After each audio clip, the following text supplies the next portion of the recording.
یوه نجلۍ 13 کلن ماشوم څخه مړه شوه. په دا ویډیو کې راسره وګورئ. که چینل مو نوي سبسکرایب کړئ، چینل سبسکرایب کړئ.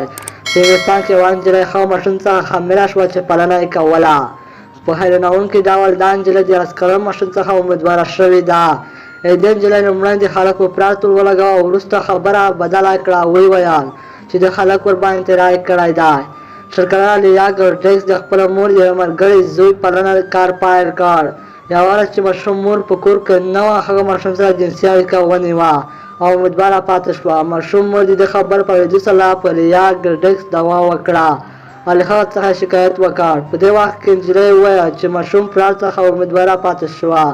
خو کله چې تحقیقات وشول، ښکاره شوه چې 13 کلن ماشوم څخه مړه شوې ده. په دې وخت کې نجلۍ خپله خبره بدله کړه او وویل چې د ماشوم ورباندې تېری کړی.